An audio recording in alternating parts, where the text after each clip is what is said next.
Yeah, very exciting match.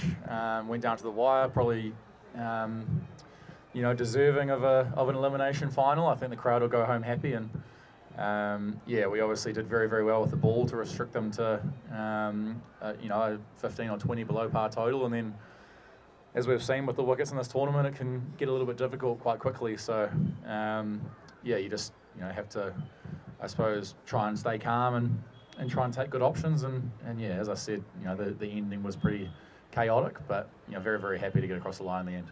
How do you define yourself today after this match? You played brilliantly. You scored 45 runs. How do you express your emotion? Yeah, satisfied, I guess. I think it's not the end of the tournament, so yeah, not ecstatic. I think we've got one more game to go, and if we do come away with the trophy after the next game, then it'll be a time to kind of reflect over the whole tournament. But I think for now, it's just about trying to, I suppose, perform and win games. And we've had a good unit so far through the tournament. Guys have done well in different games, and whether I get 50 or a duck or whatever on Saturday, it's not going to worry me too much as long as we can lift the trophy at the end. So I think that's certainly still the main goal.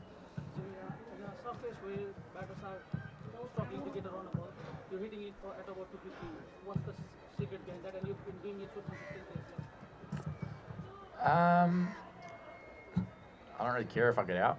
Probably helps. I think on wickets like this, it can be very, very difficult to play conventional cricket shots. It's very, very hard to, I suppose, stand there and play off drives and cover drives and I suppose get your innings going.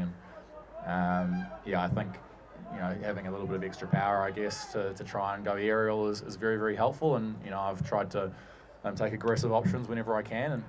And a couple of games it hasn't worked. I've got a couple of low scores or 2 or 3 low scores, so it's not a guaranteed solution, but it's a plan that I've kind of committed to in this tournament, and I'm going to come out again on Saturday and be aggressive again, and it might work, it might not, but I'm certainly going to continue committing to the game plan that I've chosen. There was game inside the game with captain and fielders getting on to you throughout the innings, and at one time there were 4 boundary riders on the left side and one had just gone to the left side and you hit one over the extra cover. Was that something you were looking at, the fielding changes constantly? I just think that's cricket, really. I think you try and get a read based off the field and the conditions on what a bowler's going to bowl. And I don't think it's a secret that I prefer the leg side, especially when I'm trying to score a bit more aggressively. So, yeah, certainly it's a plan. I've seen a lot in the past of guys trying to shut down the leg side with a lot of fielders. So, yeah, I sort of knew, well, didn't know, but I had a good idea of what kind of deliveries were going to come down. And I just think that's about assessing the conditions and having experience and drawing on that experience. And the plan that's bowled to me on Saturday might be a different plan, and it's just about trying to read those conditions and read the bowler again and try and be adaptable. You got out to a 16-year-old who just shared to us that we had talked with you in the after party that he'll get you out. Do you have anything to follow up that? Yep.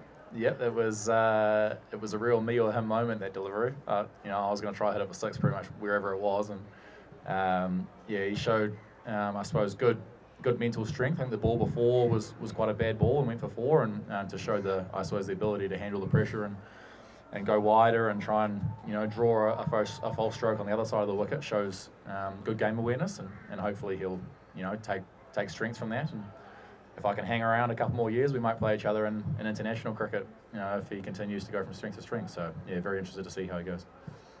Jimmy, for final, what are the concern departments for Jaipur against Super? The what, sorry? Concern departments you have to focus on. Okay, sorry. I think probably, it's the power play with the bat, ideally. We've had a couple of really good ones in this tournament. We've had a couple of not so good ones. I think it's a very, very difficult place to bat in these conditions, and you can get it wrong. So I think it's about being confident and being aggressive. And then, we can clean up a little bit in the field as well. We're a little bit messy in the field at times.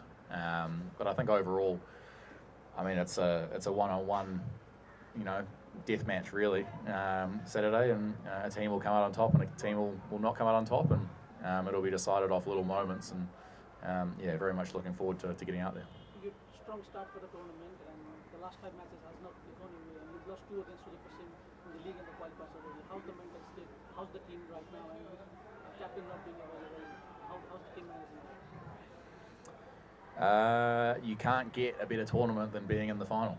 That's as good as you can do. So yeah, we've got a chance on Saturday. We're 1 win away, and the team will be very, very happy. Carry some good momentum through after this win, and go out with confidence. And we've got a good chance to win a trophy, and it'll go either way. Personally, you're enjoying the game inside the pitch, off the pitch. How are you finding Nepal? How's been the experience? Yeah, enjoying it a lot. It gets cold at night. That's the only thing I wasn't really expecting, but yeah, really enjoying it. The hospitality off the field. Hotel's very nice. Played a couple of rounds of golf, so yeah, very much enjoying the game and off the field as well. So hopefully I'll be able to come back next year. So how is the pitch behaving for you? Pitch? I think it changes depending on what time of day. I think in the morning it can be a bit tacky and it can be tough to face seam, and it stands up a little bit. I think in the afternoon it can get a little bit dusty, if that's a word.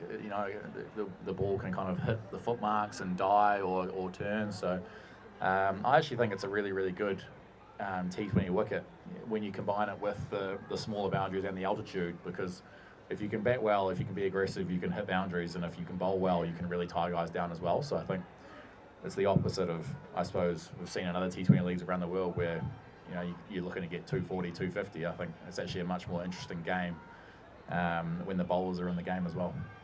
Last question. Jimmy, do you have any message for the fans for the final, and how are you excited for that? Well, and my message would be come down to the ground and watch the final. I don't think I have to say that message. I think it's going to be pretty full. So, yeah, I guess just, support loudly, support the guys. We've been putting in the hard yards over the tournament and really, really enjoyed the support from the crowd. And yeah, it's one more game, and hopefully we can lift the trophy for them. Jimmy, you've been part of the Bulls franchise in different tournaments as well, and Tulio has been with the team. How different has it been, the experience here? Because Tulio knows a lot about the cricket. Has his feedback that you can get? I think every tournament's different based on the conditions. In Abu Dhabi it was T10 format as well, so it was a lot more aggressive, a lot more higher scoring, and yeah, I think they're doing a fantastic job. They're obviously new to, I suppose, the professional cricket landscape, and there's always going to be rough edges that need to be shaved off. But no, I've been very, very happy with the franchise so far, and hopefully can continue if they want me to play for them for the future. Thank you. Thank you so much. Cool, thank you.